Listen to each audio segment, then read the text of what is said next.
Mesdames et messieurs, le message que j'ai été chargé de vous transmettre au nom du comité stratégique du M5 RFP ne sera pas long. Je vais juste vous rappeler que du 5 juin 2020 à aujourd'hui, notre démarche ou nos démarches, toutes nos démarches ont été frappées du sceau de la cohérence et du patriotisme.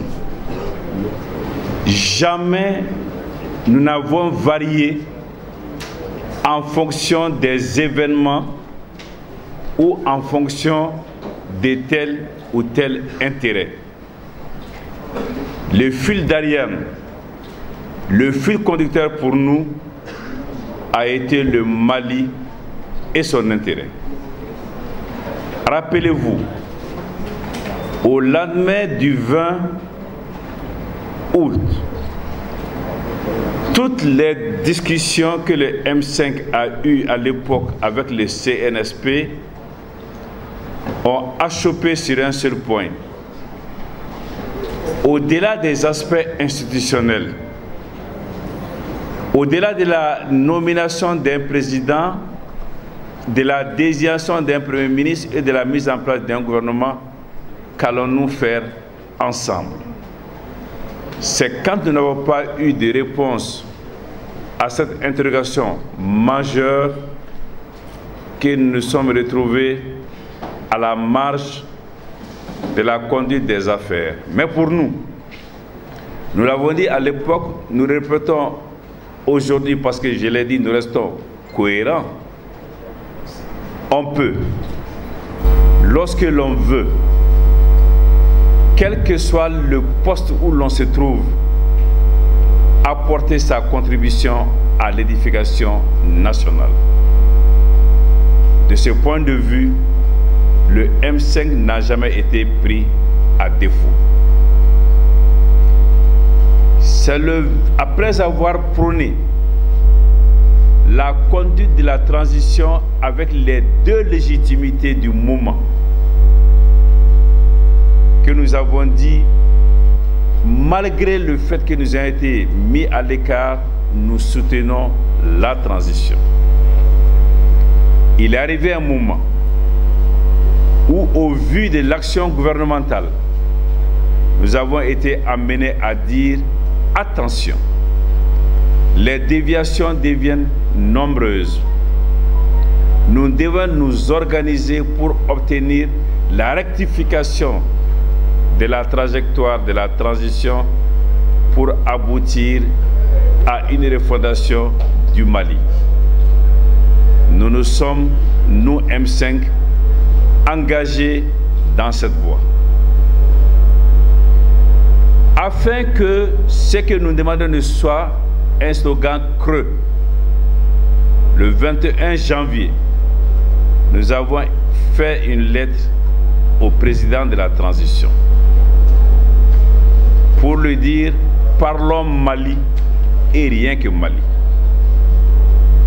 Il y a 2 semaines, nous avons été reçus.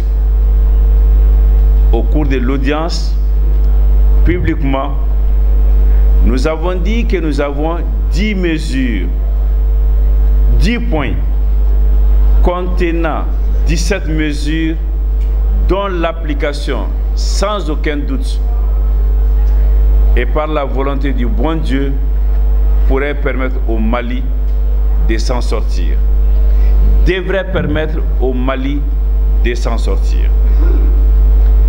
Après cette rencontre, quelques jours après, nous avons appris, comme vous, comme d'autres Maliens, que le Premier ministre a présenté sa démission, mais qu'il a été immédiatement reconduit dans ses fonctions. Nous avons attendu 48 heures pour comprendre. Au bout des 48 heures, nous avons dit, nous avons l'impérieux devoir d'informer nos compatriotes, le peuple malien et nos militants sur ce qui se passe. Là-dessus, nous avons fait une déclaration dans laquelle nous avons réaffirmé le fait que nous n'avons été ni consultés, ni informés, ni associés à quoi que ce soit. Et qu'à partir de ce moment, il serait difficile de dire que ce qui est arrivé concerne le M5. Nous nous en sommes tenus à cela. Le lendemain de cette déclaration, un émissaire du Premier ministre a saisi le président du comité stratégique du M5 pour lui dire son souhait de nous voir participer à l'action gouvernementale. Nous réunissons autour de cette demande dans toujours un souci de cohérence. Nous avons fait une lettre au président de la transition pour lui rappeler que nous lui avons remis un document en 10 points comportant 17 mesures. Qu'il est important que nous ayons une réponse articulée autour d'un certain nombre de préoccupations majeures. Quelles sont ces décisions par rapport à ces 17 mesures? Si elles sont acceptées, de quelles garanties disposerions-nous pour être sûrs qu'ensemble nous allons sortir le Mali de l'ornière? Et enfin, selon quel chronogramme chiffré? Au moment où nous parlons, nous n'avons pas de réponse à cette question. Entre-temps, le Premier ministre a souhaité nous rencontrer. Une délégation a été envoyée qui a joué tout son rôle et tenu toute sa place en rappelant en substance ce qui vient d'être dit. La délégation a noté les offres qui ont été faites. Mais au-delà des offres, nous attendons la réponse à la lettre adressée au chef de l'État, président de la transition.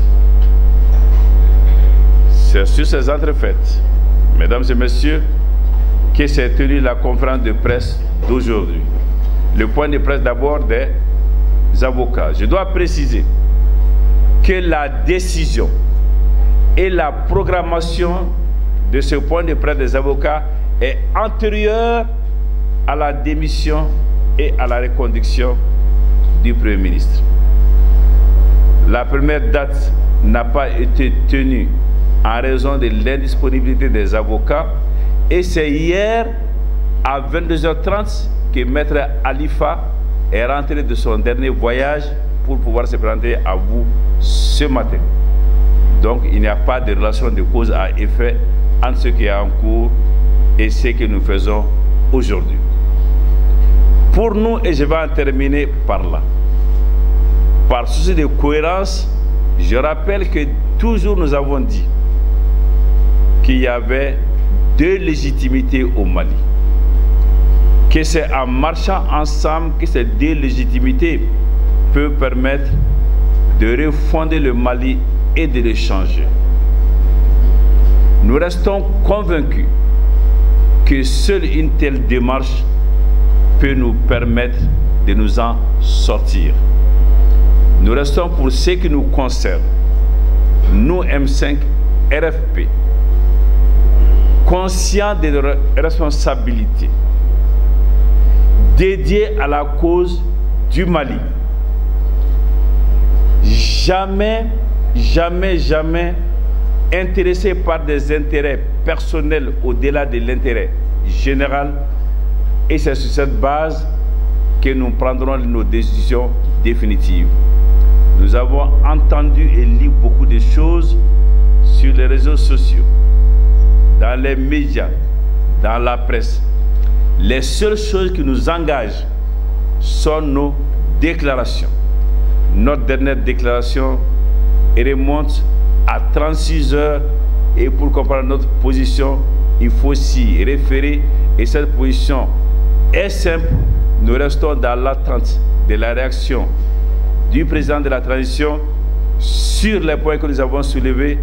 Avec ou sans réponse, nous allons à nouveau nous réunir et vous serez, croyez-nous, pleinement informés de la décision finale du M5 qui, au moment où je parle, n'a pas pris la décision de participer à l'équipe gouvernementale.